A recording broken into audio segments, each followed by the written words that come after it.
Hello and अस्सलाम वालेकुम to everyone. I hope आप सभी दोस्त ठीक ठाक होंगे।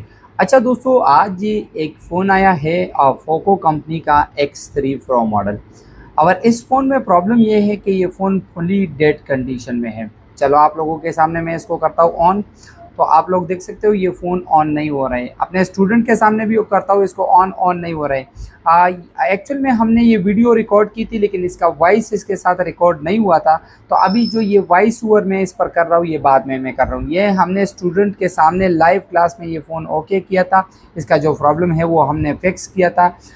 एक्चुअल में आप लोगों को पता होता है कि पोको के जितने भी मॉडल होते हैं, इसमें ज़्यादातर जो प्रॉब्लम आती है ना, वो रैम की ही आती है। सीपीयू और रैम से ही ये प्रॉब्लम आती है। तो चलो सबसे पहले मैं आप लोगों को चेक करा देता हूँ कि अगर हम इसको चार्जर पर लगाएंगे तो इसकी रीडिंग क्या होगी। तो आप देख लीजिए, जैसे मैंने इसको चार्जर पर लगाया तो ये 0.141 पर आके स्टक हो गया। अगर किसी भी पोको के मॉडल में, चाहे पोको का हो चाहे कोई भी मॉडल हो, लेकिन अगर फ़ोन में सीपीयू डबल डेकर लगी हुई है, सीपीयू डबल डेकर है मतलब सीपीयू के ऊपर रैम लगा हुआ है, और उस फ़ोन में अगर आप इसको चार्जर पर लगाते हो ये रीडिंग आती है 0.1 पे आके स्टक हो जाता है, यानी ये वाली। तो ये फ़ोन जो है ये कंफर्म सीपीयू से है। तो चलो जी, ये है इसका बोर्ड। आप देख सकते हो ये बोर्ड जो है बिल्कुल फ्रेश कंडीशन में, इस पर किसी ने काम नहीं किया हुआ है।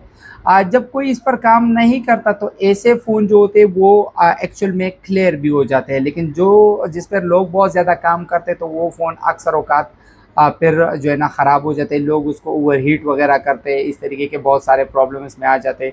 तो इस वजह से बहुत सारे फ़ोन रह भी जाते हैं जो कि नहीं होते। लेकिन ये वाला जो फ़ोन है इंशाल्लाह ये फ़ोन जो है हमारा ऑन हुआ था, लेकिन आप लोगों के सामने अभी ये वीडियो है तो इस पर वॉइस ओवर मैं बाद में कर रहा हूँ। तो चलो इसको सबसे पहले हम यूँ करते हैं कि फ़ोन को जो है ना क्या करते हैं, इसको इसके जो ऊपर जो सेफ्टी कवर लगा हुआ है स्पेशली हीट के लिए, एज अ हीट सिंक यहाँ पे कवर लगा होता है, इसको हम उतार लेते हैं। ठीक है जी, तो ये हम उतारेंगे इसका। ये दोनों तरीके से आप कर सकते हो। अगर आप इसको वापस लगाना चाहते हो तो हीट गन की मदद से इसको उतार लीजिए, जैसे कि मैंने इसको थोड़ा सा हीट कर लिया और इसके बाद इसको उतार रहा हूँ। अभी हमने क्या करना है, इसके सीपीयू को निकालना है। तो सीपीयू निकालने से पहले सीपीयू के साइडों में आप सभी दोस्तों को पता होता है कि इसमें ग्लो होता है, उस ग्लो की कटिंग हम करेंगे। यहाँ पे मैं जो हीट गन यूज़ कर रहा हूँ ये मैं क्विक कंपनी का 861 DW यूज़ कर रहा हूँ। इस टाइम पर मैं जो कटिंग के लिए हीट इस्तेमाल कर रहा हूँ, ये हीट है यहाँ की। अभी यहाँ पे मैंने जो हीट यूज़ की वो 200 है, और जो एयर है वो फुल है। इसमें मतलब 120 का ही एयर होता है, तो 120 ही मैंने रखा हुआ है। एयर मैंने क्यों फुल रखा हुआ है, वो इसलिए ताकि मैं जब इसकी कटिंग करूँ तो इसकी जो ग्लो है ना, वो एयर के साथ खुद उड़ती जाए, मतलब वो जगह पे फंस ना जाए, मतलब जैसे ही मैं इसको कट कर दूँ और वो उड़ जाए। तो ये इस वजह से मैं एयर को ज़्यादा यूज़ करता हूँ। तो आप लोग देख सकते हो आईसी के चारों तरफ से मैंने इसके जो ग्लो है उसको कट कर लिया है। इस तरीके से आप कर सकते हो। ठीक है, बोर्ड को घुमाते जाओ और इसको कट करते जाओ। जब इतना हो जाए, जब ग्लो कट हो जाए ना, तो ऑटोमेटिक आपने अपने हीट गन का चैनल जो है ना तब्दील करके 370 पर करना है टेम्परेचर को, और एयर को आपने जो है ना फिर 70 पर रखना है, यानी 70 पर रखना है। और डायरेक्ट जो है ना एक दूसरा स्क्राइपर उठा के इसको जो है ना इसके रैम को उठाना है। ठीक है जी, तो आप लोग देख सकते हो मैं इसको हल्का सा हीट दे रहा हूँ चारों तरफ से। आप लोग देख सकते हो मैं इसको चारों तरफ से हीट कर रहा हूँ और कोशिश कर रहा हूँ कि किसी साइड से इसमें ब्लेड को जो है ना घुसा दूँ, ये जो स्क्राइपर होता है। तो ये देख लीजिए, यहाँ पे मैंने थोड़ा सा एक पंचर कर लिया है। अभी फिर से इसी तरीके से हम इसके एक साइड और दूसरे साइड पंचर कर लेंगे और इसको आराम से उतार लेंगे। ये देखो, ये सिंपल आराम से हमने इस रैम को उतार दिया है। अभी आपने जो है ना सब्र नहीं करना है, मतलब कुछ लोग होते हैं वो रैम को साइड पर रख के फिर बाद में इसको जो है ना हीटिंग स्टार्ट करते हैं, ऐसा नहीं होना चाहिए। क्योंकि अभी आपका जो बोर्ड है वो काफ़ी गर्म है, बस इसी टाइम का फ़ायदा उठाते हुए आप सीधा जो है ना सीपीयू को भी उठा लीजिए। इस तरीके से आप नॉर्मली सीपीयू को भी उतार सकते हो, जो कि आप लोगों ने देखा। इसके सीपीयू को भी मैंने सिंपली उतार दिया है। इसमें मैंने टाइम नहीं लगाया, बस जैसे ही मैंने इसको हीट किया, रैम को उतारा और रैम के साथ ऑटोमेटिक मैंने इसके सीपीयू को भी उतार दिया। आप लोगों के सामने इजीली ये इसका रैम और साथ में इसकी सीपीयू ये दोनों को मैंने यहाँ से उतार दिया है। अच्छा जी, अभी साइड में कुछ कैपेसिटर इसके साथ जुड़ गए, लेकिन कैपेसिटर पैरेलल में लगे होते हैं प्रोटेक्शन के लिए, यहाँ पे ज़्यादा इशू इसकी नहीं बनती। तो चलो ये तो हो गया, यहाँ पे हमारी जो CPU है और रैम, उन दोनों को अब मैंने उतार लिया है। ठीक है, हाँ नेक्स्ट अभी हमें क्या करना होगा, ये सब मतलब CPU और रैम उतारने के बाद आप लोगों ने इसकी जो क्लीनिंग है वो अच्छे तरीके से करनी है। ठीक है जी, नीचे के जितने भी पॉइंट है ना, यानी यहाँ पे जो ग्लो वगैरह जो चीज़ें भी है ना, उसको अच्छे तरीके से साफ करना है। सबसे पहले मेरा जो तरीक़ाकार है, मैं अपना तरीक़ाकार बताऊंगा जो मैं खुद करता हूँ। इसके लिए मैं क्या करता हूँ, इस पर थोड़ा सा पेस्ट वगैरह लगा के जो है ना डायरेक्ट मैं क्या करता हूँ, डीसोल्डर वायर की मदद से इसको मैं साफ़ कर देता हूँ। डीसोल्डर वायर को मैं इसलिए यूज़ करता हूँ क्योंकि इसके ऊपर जो मतलब कुछ बॉल ऐसे होते हैं जो कि कुछ जो है ना ग्लो में फंसे होते हैं और कुछ नीचे सरफेस के साथ भी जुड़े होते हैं। तो अगर आप इसकी सफाई करोगे तो अक्सर औकात वो निकल जाते हैं। तो इस वजह से अगर आप डीसोल्डर वायर की मदद से उन सोल्डर को पहले हटाओगे ना, तो बाद में ग्लो को निकालना वो ईजी हो जाता है। ठीक है जी, तो इस वजह से मेरा मशवरा आप लोगों के लिए भी यही होगा कि आप लोग जो है ना पहले जो है ना डी सोल्डर वायर की मदद से सोल्डर को साफ कीजिए। ये आप देख सकते हो, सोल्डर को मैंने इससे क्लीन कर लिया है अच्छे तरीके से, आप लोगों के सामने है। मेरे स्टूडेंट्स भी सारे बैठ के ये देख रहे हैं। ठीक है जी, कि इसका जो है ना मैं अभी यहाँ पे यही चीज़ इन लोगों को समझा रहा था कि पहले सोल्डर को आप लोगों ने निकालना है, क्योंकि सोल्डर जब आप पहले निकाल लोगे ना तो ग्लो को निकालना ईजी हो जाता है आपके लिए। लेकिन अक्सर औकात लोग जो है ना काविये की मदद से ही साफ़ करते हैं डायरेक्ट ग्लो के साथ, तो उसमें फिर ज़्यादातर फाइन डैमेज होने का ख़तरा होता है। तो मेरा हमेशा स्टूडेंट को यही मशवरा होता है कि भाई आप लोग जो है ना इसकी अच्छे तरीके से सफाई कीजिए, पहले इसके शोल्डर को निकाल दीजिए और बाद में जो है ना आप लोग देख सकते हो ये साइडों में इसकी कुछ ग्लो फंसी हुई है।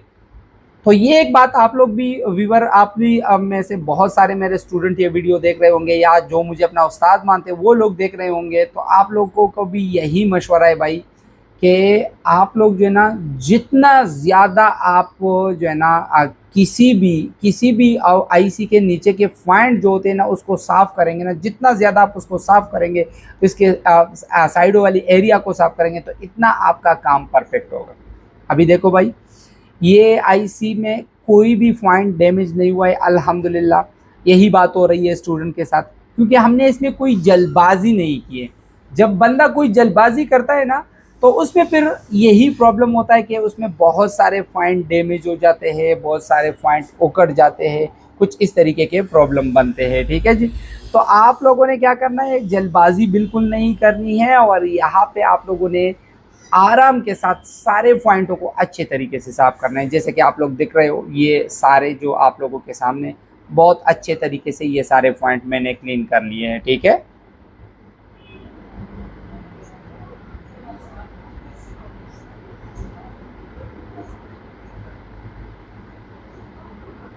ओके जी। अभी जो है ना हमने क्या करना है, अभी सबसे पहले जो हमने बोर्ड साफ कर दिया, बोर्ड साफ करने के बाद अभी जो हमारा काम है वो है भाई जो सीपीयू है इसको साफ करना। तो सीपीयू में जो रैम वाली साइड है ना हम इसको साफ करेंगे, जो रैम वाली साइड है ना हम उसको क्लीन करेंगे, साफ करेंगे। तो आप लोग देख सकते हो इसको मैंने अच्छे तरीके से साफ कर लिए। अभी साइडों में देखो जो जो बाल रह गए ना, तो ज़्यादातर लोग क्या करते हैं, इसको साफ करने के लिए ट्यूज़र को या किसी सुई वगैरह को लेके एक एक पॉइंट को साफ करते हैं। तो उससे बेहतर ये है कि आप एक मरतबा इसके ऊपर फिर से पीपीडी लगाओ और फिर से इसको थोड़ा सा सोल्डरिंग आयरन की मदद से हीट करो, तो आसानी के साथ ये सारे पॉइंट क्लीन हो जाएंगे। अभी देखो अल्हम्दुलिल्लाह इसमें से कोई भी ऐसा पॉइंट नहीं है जो क्लीन नहीं हुआ है। चलो अभी सीपीयू के क्लीनिंग का टाइम है, तो हम अभी सीपीयू को साफ करेंगे। तो सीपीयू साफ करने के लिए आप लोग देख सकते हो यहाँ पे होता क्या है कि इसमें इसके अंदर कैपेसिटर्स होते हैं, 4 कैपेसिटर इसके अंदर लगे होते हैं। तो ज़्यादातर लोगों का कहना है कि ये कैपेसिटर निकल नहीं जाने चाहिए। अगर ये कैपेसिटर नहीं निकले तो अच्छी बात है, लेकिन सफाई के वक्त अक्सर औकात ये निकल जाते हैं, तो ये कोई बड़ी बात नहीं है। ये निकल जाए बस सिर्फ प्रोटेक्शन ख़त्म हो जाएगा इसका, बाकी कुछ भी नहीं होगा। आपकी जो सीपीयू है वो इससे इसको कोई नुकसान नहीं होता, इससे फ़ोन को जो है ना ऑन होने में कोई दिक्कत नहीं होता। तो बहुत सिंपल है, बस किसी भी साइड से शुरुआत करो, सारे पॉइंटों को साफ़ करो, एक मरतबा फिर से पेस्ट लगा के सबको साफ़ करो। और इसी तरीके से एक मरतबा में कोशिश मत करो कि इसको साफ़ करो। ज़्यादातर लोग होते हैं ना, उसकी कोशिश यही होती है कि जल्द अज जल्द इसको साफ़ करें। तो जल्द अज जल्द से कुछ नहीं होता भाई, टाइम लो। एक मरतबा आप लोगों ने देखा इसमें मैंने क्या कर दिया, इसको मैंने पेस्ट के साथ साफ़ किया। दूसरी मरतबा फिर मैंने पेस्ट लगा के साफ़ कर दिया। तीसरी मरतबा मैंने जो है ना इसके ऊपर जो है ना जो पीपीडी होता है वो लगा के साफ़ किया। चौथी मरतबा फिर मैंने इसको जो है ना डिसोल्डर वायर से साफ़ किया। और अभी पाँचवीं मरतबा आप लोग देख रहे हो, फिर मैंने इसके ऊपर पीपीडी लगाया ताकि ये सारे पॉइंट जो है ना वो अच्छे तरीके से साफ़ हो जाए। डबल डेकर में कुछ भी नहीं है भाई। बहुत सारे लोग इसी चीज़ में परेशान होते कि यार ये तो डबल डेकर है, इसको हम कैसे करेंगे। कुछ भी नहीं है भाई। अभी ये मैं रैम को भी साफ़ कर रहा हूँ, बस काम है तो सफाई।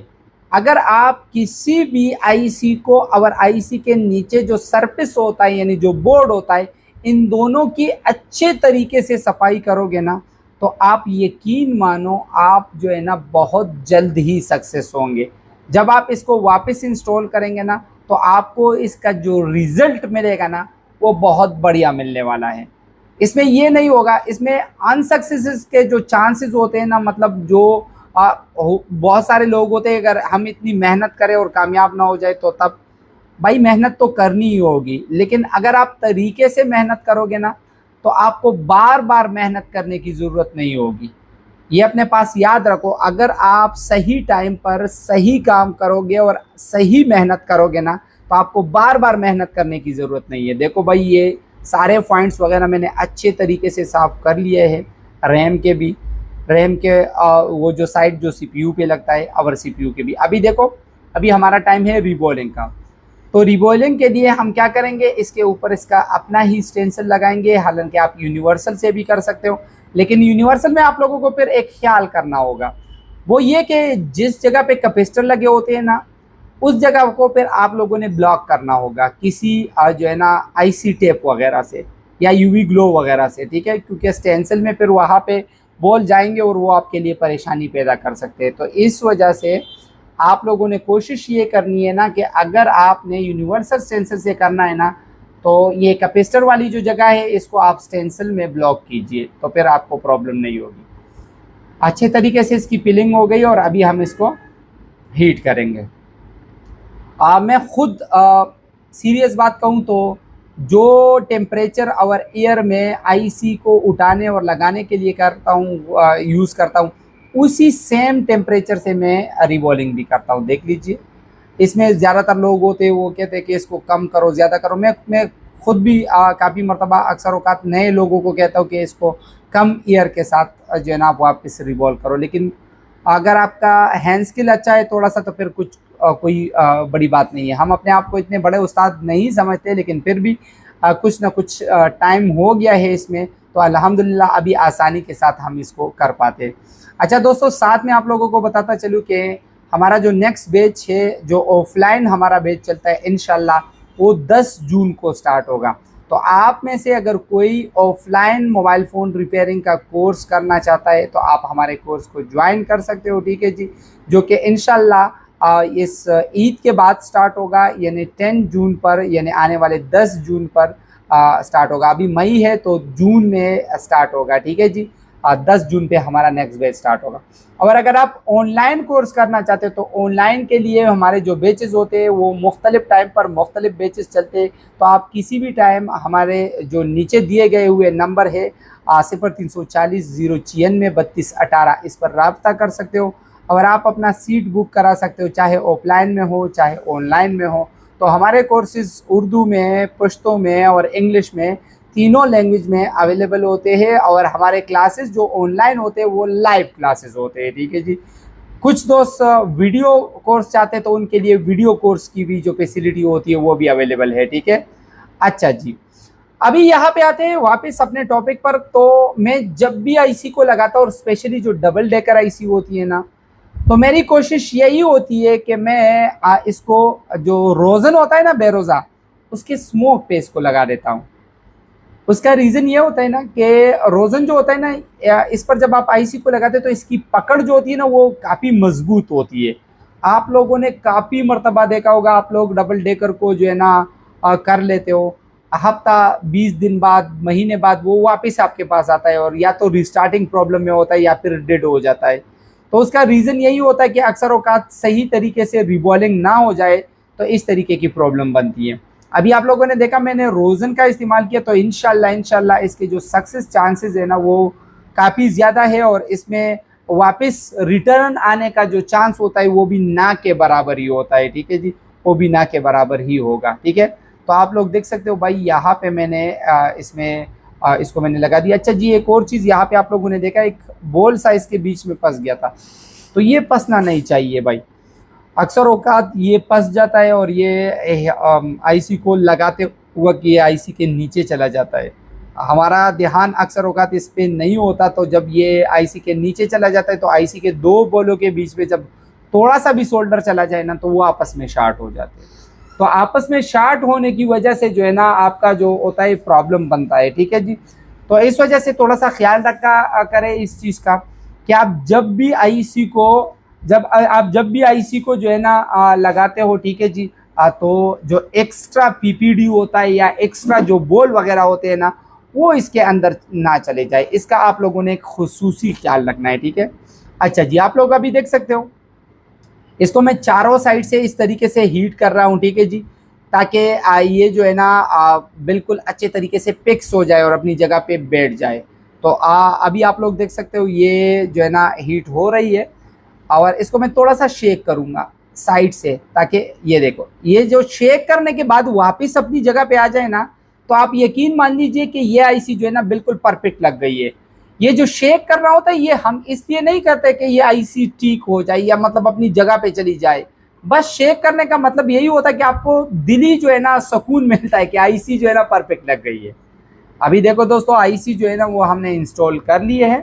ठीक है, अभी हमारा काम क्या होगा नेक्स्ट, अभी हमारा जो नेक्स्ट काम होगा दोस्तों वो हम करेंगे इसको पीसी के साथ कनेक्ट करके इसका जो पोर्ट है वो चेक करेंगे।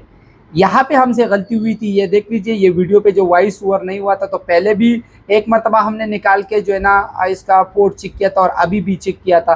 तो इस दौरान हमारा जो माइक था वो उस वीडियो के दौरान डिसकनेक्ट हो गया था, जिसकी वजह से इस वीडियो पे वॉइस ओवर नहीं आया था, और वीडियो बनी थी तो इसलिए इसका वॉइस ओवर मैंने इसके ऊपर अभी मैं कर रहा हूँ। ठीक है, तो ये आप देख लीजिए भाई, ये बोर्ड को हम यूँ करते हैं कि सबसे पहले तो इसकी बैटरी में चार्ज चेक करते हैं। पोको के फ़ोनों में एक चीज़ याद रखो, जब पोको की बैटरी 3.3 वोल्ट से कम होती है, अगर आप उसकी सीपीयू को इंस्टॉल करते हो, सिर्फ पोको की बात नहीं कर रहा हूँ, डबल डेकर सब की बात कर रहा हूँ, तो वो पोर्ट नहीं बनाएगा भाई।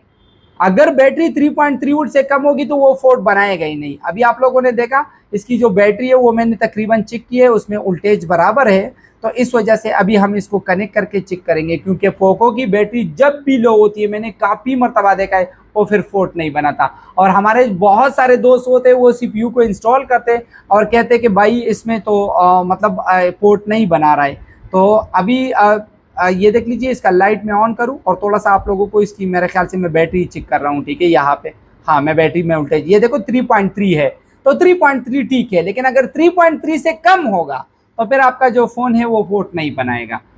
और बहुत सारे लोग ऐसा करते हैं कि उसमें सीपीयू को इंस्टॉल करते हैं एक्सिनोस में, क्वालकॉम में और एसपीडी में, और जब बैटरी 3.3 से कम होती तो वो पोर्ट नहीं बनाते। वो लोग कहते हैं कि हम अनसक्सेस है, तो वो अनसक्सेस नहीं होता भाई, वो आपका जो काम है वो कामयाब हुआ है, वो सक्सेस है, लेकिन आपकी बैटरी लो होने की वजह से जो है ना लो होने की वजह से आपको का जो फ़ोन है वो पोर्ट नहीं बनाता। चलो अभी हम इसको चेक करते हैं कि क्या कंडीशन है। देखो हम इसको लगाते हैं यहाँ पे, और अभी ये दो पोर्ट सिर्फ मेरे अपने है कंप्यूटर के, एक कम्युनिकेशन पोर्ट और एक एक्टिव मैनेजमेंट। अभी देखो ये ऊपर आप देख सकते हो, क्योंकि ड्राइवर इंस्टॉल नहीं है तो यहाँ पे अभी ये पोर्ट आ गया, बग का पोर्ट यहाँ पे आ गया। जब आपके ड्राइवर इंस्टॉल हो गया ना तो ये पोर्ट की जगह पे यहाँ पे 9008 का एक पोर्ट आएगा, 9008 वाली पोर्ट यहाँ पे आपको शो होगी। ठीक है, लेकिन चूंकि मेरे ड्राइवर इंस्टॉल नहीं है, मैंने कल परसों ही विंडो की थी, तो इस वजह से ड्राइवर ना इंस्टॉल होने की वजह से पोर्ट ऊपर तो दिख रहा है लेकिन नीचे पोर्ट नज़र नहीं आ रहा, 9008 वाला पोर्ट। आई होप आप लोगों को बात समझ में आई होगी। अच्छा जी, अभी हमने क्या करना है, सीपीयू तो हमने इंस्टॉल कर लिए, अभी बारी है रैम को इंस्टॉल करने की। तो रैम को इंस्टॉल करते हैं। चलो जी, रैम को इंस्टॉल करते कि रैम को हम इसके ऊपर कैसे इंस्टॉल करेंगे, कहाँ से इंस्टॉल करेंगे। तो इसके लिए भी मैं रोजन का ही स्मोक यूज़ कर रहा हूँ। और यहाँ पे मैं फिर से कैमरा ऑन करना भूल गया था। अभी मेरा एक स्टूडेंट मुझे याद दिलाएगा कि सर आपने कैमरा ऑन नहीं किया हुआ है।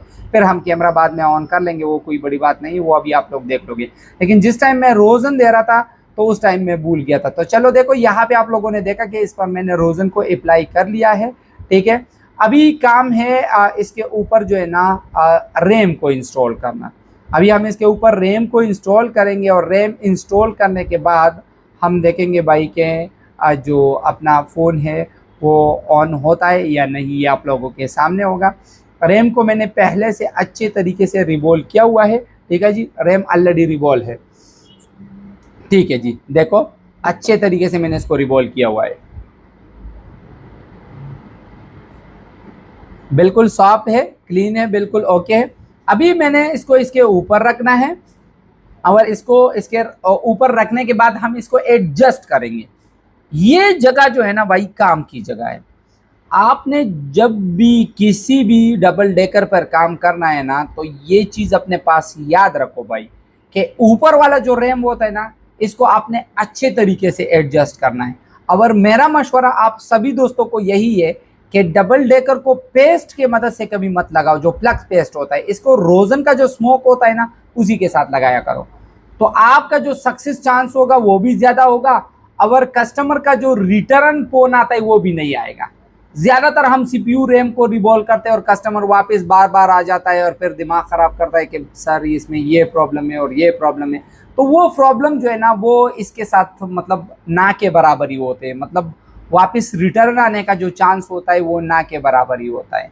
तो यहाँ पे आप लोग देख सकते हो, मैं काफ़ी टाइम से इसको एडजस्ट करने की कोशिश कर रहा हूँ ताकि ये एडजस्ट हो जाए अपने इस जगह पर। बस फिर इसको इसके साथ कोई छेड़छाड़ हम नहीं करेंगे, बस जस्ट ओनली इसको हीट करेंगे। ठीक है, तो आप लोग देख सकते हो ये जो है ना, इसको अभी ये बराबर हो गया। इस टाइम मैं इसको हीट कर रहा हूँ 370 पर। और ईयर जो मैं यूज़ करता हूँ वो हमेशा मेरा 70 पर ही होता है और 370 पे मैं हीट गन को रखता हूँ और इसी की मदद से जो है ना हम इसको हीट करते हैं। ठीक है, मतलब इतने ही टेम्परेचर में मदद से नहीं, सॉरी। तो ये आप देख सकते हो, इसको मैं हीट कर रहा हूँ। तो रोजन का जो फायदा होता है ना भाई, वो ये होता है। अभी आप लोग देख रहे हो, रोजन की वजह से ये रैम अपनी जगह से हिल नहीं रहा है। ज्यादातर जब आप लोग पेस्ट इस पर लगाते हो ना और थोड़ा सा एयर ज्यादा होता है, तो वो इस पेस्ट के ऊपर आपका वो रैम तैरता रहता है और अक्सर औकात आपका जो सीपीयू है उसके नीचे बॉल भी आपस में जुड़ जाते हैं और आपका सारा काम खराब हो जाता है। तो इस वजह से अगर आप रोजन को अप्लाई करोगे ना, तो रोजन जो होता है ना, ये बहुत गाढ़ा होता है, तो ये रैम को अच्छे तरीके से जो है ना फंस लेता है। ठीक है जी, तो रैम जो है ना वो इसमें अच्छे तरीके से फंस जाता है, तो रैम अपनी जगह से फिर हिलता डुलता नहीं है। अभी देखो अल्हम्दुलिल्लाह इंस्टॉल हो गई है। थोड़ा सा अपने दिल को मुतमईन करने के लिए हम थोड़ा सा इसको शेक करते हैं। ये आप सभी को पता होता है, हर मिस्त्री जब इसको करता है तो ये उसके बाद इसको थोड़ा सा शेक करता है। बस हालांकि शेक करने की ज़रूरत भी नहीं होती, लेकिन बस दिली सुकून के लिए सभी लोग करते हैं कि आप बंदे को एक आदत सी होती है ना कि भाई ये मतलब फिक्स हो गया है कि नहीं हो गया, तो इसलिए ज़्यादातर लोग करते हैं। अच्छा जी, अभी ये फ़ोन पे रैम लग गया है। थोड़ा सा इसको कूल होने देते हैं। जब ये नॉर्मल कंडीशन में अपने आ जाए तो फिर हमने इसको बोर्ड में वापस लगा के चेक करना है। पहले मैंने इसको नॉर्मल टेम्परेचर पर आने दिया, फिर इसके ऊपर थोड़ा सा पेट्रोल मैंने डाल दिया। ठीक है जी, डायरेक्ट गर्म बोर्ड पर भी पेट्रोल नहीं डालना है। ठीक है, गर्म बोर्ड पर अगर आप पेट्रोल डालोगे ना तो वो फट सकता है, ऐसी अक्सर औकात फट जाती है। तो इन चीज़ों का आप लोगों ने ख्याल रखना है। ठीक है जी। अच्छा जी, अभी आप लोग देख सकते हो ये बोर्ड, ये आप इसके ऊपर आईसी, हमने कोई साइड के शीट वगैरह को कट मट नहीं किया हुआ है, बस सीधा इसी तरीके से किया हुआ है। चलो अभी इसके बाद सबसे पहले हम चेक करते हैं कि कहीं पर शॉर्ट तो नहीं है। तो देखते हैं शॉर्ट के लिए अक्सर होगा था हम इसी रैम पर चेक करते हैं। तो देखो इस रैम पर बीप साउंड आ रहा है, लेकिन उसके साथ वैल्यू है, तो वैल्यू का मतलब ये इसमें शॉर्ट नहीं है। अगर रैम के इंस्टॉल होने के बाद इसके दोनों साइडों पर बीप साउंड आ गया जीरो वैल्यू के साथ, तो कंफर्म आपका रैम शॉर्ट है या परफेक्ट लगा नहीं है। ये आप बाहर से भी इसको चेक कर सकते हो। देखो भाई, हमने इसको लगा दिया है, ठीक है जी। और अभी इसमें चार्जर लगा के चेक करते हैं कि क्या कंडीशन है इसकी। तो अभी इसमें हम लगा देते हैं चार्जर, और चार्जर लगाने के बाद इसको लगा देते हैं यहाँ पे। और ये देख लीजिए अल्हम्दुलिल्लाह भाई, ये आप लोगों के सामने। तो ये जो फ़ोन है ये हो गया है ऑन। ये देखो कैमरे के सामने लेके आता हूँ मैं, ये फ़ोन अल्हम्दुलिल्लाह ऑन हो गया आप लोगों का बिल्कुल परफेक्ट। बैटरी चूँकि 3.3 वोल्ट थी तो इसलिए थोड़ा सा टाइम लेगा ऑन होने में। तो आई होप दोस्तों ये वीडियो आप लोगों को पसंद आई होगी। अगर वीडियो पसंद आई है तो लाइक कीजिए, कमेंट कीजिए और मुझे बता दीजिए कि नेक्स्ट किस टॉपिक पर होगी वीडियो। अल्लाह हाफिज़, पाकिस्तान जिंदाबाद।